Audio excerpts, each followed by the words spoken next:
ba tey ma ñëw ci beneen tom yow sa problème ak Sonko lan la. waaw Sonko amuñu problème Sonko amuñu benn. ñu ngi koy wax yëpp nag. ñu ngi koy yàq yëpp. non xool moom opposant la rek te man dama jaar si opposant yi li ma koy yàq yëpp xam nga pour askan bi la rek waaw pour askan bi dégg moo tax ñu wax ak loolu quoi parce que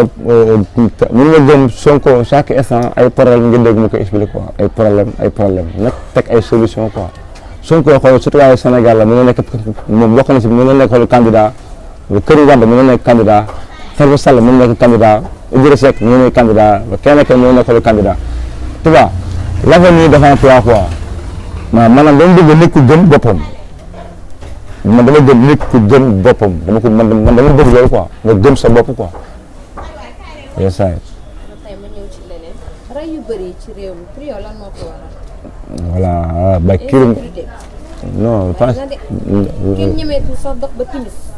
am lépp lu ko waral ñàkk job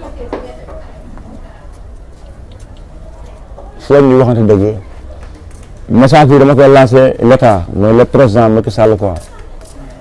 maanaam ñu nga teg sur le terrain ñuy job sur le terrain waxuñu la réalité bi. Billahi je parle de le président Macky Sall pour respect ñi nga tegal ñi nga teg sur le terrain ah ñëw na ñu si topp réalité bi parce que li am duñ la ko wax te bu dee ba temps joxe bari ay crime parce que booy yu bari amuñu job waaw booy yu bari instant bi ni amuñu job ñii ay dealer lañu ñii ay sàcc lañu ñii ay takarikeen lañu ñii ay jënk lañu ñii ay caga lañu état bi am na si responsabilité parents yi aussi parents yi am na si responsabilité maire yi am na si responsabilité benn si parents yi parce que da ngay nekk si kër jamono yoo xam nga fu moo toll foofu xam nga doo di sax kër ay jamono nit ñi dañ doon xëy di togg añ reer ndekki léegi da nga nekk kër boo gisee añ ñëw na boo gisee reer même chose léegi booyoo dañuy jël dem xool ñu ko liggéeyantee dem di jaay seen bopp papa rek caga fa lay jógee takarikeen bi nekk si kër doon naan tey amul moyen am ay mag nekk Europe wala feneen ak feneen ñoo ko demal ko day fippu dem naan sàngara te sàngara da nga koy naan si boppam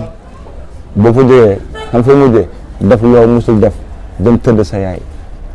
te sàngara boobu gars yi di naan fii nii temps bi nii muy jàpp gars yi di mandi ñu ngi jamate fii te Sénégal lañ koy jël te usine baa ngi kees nag gars yi xam loolu faut dire la vérité usine bi mu ngi fii kees te Sénégal lañ koy jógee moom la booy di naan nii mosoon naa ko tegal Tunkara ci 2STV fi 2015 mais ba léegi gars yi ñu ngi koy daaj état si yooyu la war a dox ak yenn baari si koñ bi si yooyu la war a dox quoi si yooyu liggéey maire parce que état mooy président amul temps boobu mais ñu fal pour ñu liggéey président ñooñu ñoo war a jéem a xool nan la ñuy avancer le réew mi c'est la réalité. waaye Dimi yaakaaroon ni nit yaay fi wutali sa bopp foog naa est-ce que état mooy joxe liggéey tamit. état joxal loolu lépp mais nit ki dina def dara xam nga tax mu koy def xam nga lakkaat tey boo yéene jàpp tey ñu jógee si kaso bi da nga jàpp benn boo xam ne am na 15 ans nga dugg si kaso bi bu génnee day duggaat si biir kaso bi parce que mais yenn alkaati yi bokk ñoom dañuy yenn alkaati yi bokk ñoom boo bëggee dëgg ñoom dañuy tooñ parce que dañuy sa agressé bokk da nga koy def parce que mënuñoo fekk sa gàllay def lu leen neex parce que am na il faut ñu respecté tamit nit ñi quoi nit ku nekk war da nga am sa droit faut dire la vérité nga respecté nit ñi quoi yéen nekk benn alkaati yi ñu bëri fii ñoom ñoo sànq yow benn booy bu am xool 14 ans 15 ans nga jàpp ko dugg si kaso bi yóbbu xool formé bu dee day duggaat il faut ñu am nit ñi ñu leen teg quoi ñu yërëm citoyen Sénégal ñu xam ne nit ñi tam ay nit lañu jaay gaaw moo bëri si temps bi moo fi am état wutal bi kenn jot na quoi mais nit mooy yàq nit mooy defar nit mooy delloo nit mooy baaxloo nit message bi na leer ci nit ñi quoi.